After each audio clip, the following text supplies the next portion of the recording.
බලන්නකො නිෂාගේ හස්බන්ඩ් කොච්චර කෙයා කරනවද එයාව. ඔයාට බැරිද අනේ ඔහෙම වෙන්න? සඳුනිගේ මහත්තයා රුවන් ඒක අහලා හිනාවකින් ඉවර කරලා දානවා. හැබැයි ඇතුලින් ඒ වචන එක එකට වදින කඩු පහරවල් වගේ දැනුණා. රුවන් ලොකු සල්ලි තියෙන කෙනෙක් නෙවෙයි. එයා සාමාන්‍ය ජොබ් එකක් කරන සරල ජීවිතයක් ගත කරන මිනිස්සෙක්. හැබැයි හැමදාම උදේට සඳුනිට ටී එකක් හදලා දෙනවා. වැඩ ඉවර වෙලා එද්දි මල් ගොඩක් නෙවෙයි පාරෙන් ගත් පොඩි බිස්කට් පැකට් එකක්වත් අරගෙන එනවා. ඒත් සඳුනිට ඔවා මදි. ඇයට පේන්නේ ඉන්ස්ටාග්‍රෑම් එකේ ෆෝටෝස්, අනිත් අය දාපු සර්ප්‍රයිස්, හම්බ වුණ ලොකු ගිෆ්ට්, වැකේෂන් වලට ගියපු ට්‍රිප් වගේ දේවල්. දවසක් සඳුනිගේ යාළුවෙක්ගේ ඇනිවර්සරි පාටි එකකට ගියා. එතන ලොකු සැරසිලි, ගොඩක් වටිනා ගිෆ්ට්ස්, හැමෝම ෆෝටෝස් ගන්නවා hina වෙවි. සඳුනිට හිතුණා මට මේ වගේ ජීවිතයක් තිබ්බනම් කියලා.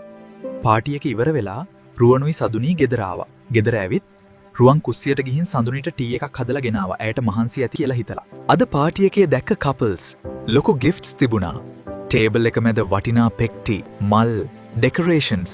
ඒත් එයාලා දෙන්න දෙපැත්තට වාඩි වෙලා එකිනෙකා දිහා බලන්නවත් නැතුව ෆෝන් එක ඔබන එකමයි වැඩේ. hina වෙන්නේ කැමරා එක ඉස්සරහා විතරයි. ෆොටෝ එක ගත්ත ගමන් ආයෙම නිහඬයි.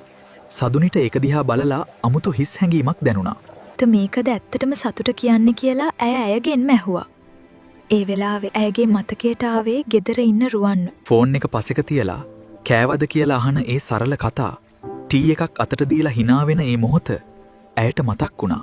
යාළුවනේ ජීවිතේ අපි කරන ලොකුම වැරැද්දක් තමයි අපි ළඟ තියෙන සතුට අමතක කරලා අනිත් අයගේ ජීවිත දිහා බලන එක.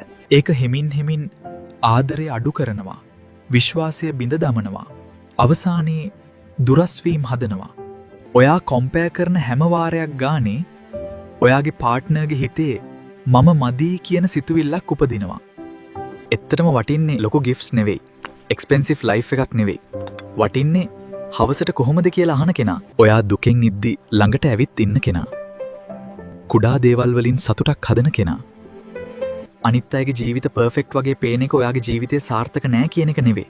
අනිත් අය වගේ වෙන්න කියන්න කලින් ඔයා ළඟ ඉන්න කෙනාගේ හොඳ දේ බලන්න. කම්පෙයා කරන එක නවත්තලා ඔහුව අගය කරන්න පටන් ගන්න. සතුට කියන්නේ අලුත් දේවල් ලැබෙන එක නෙවෙයි.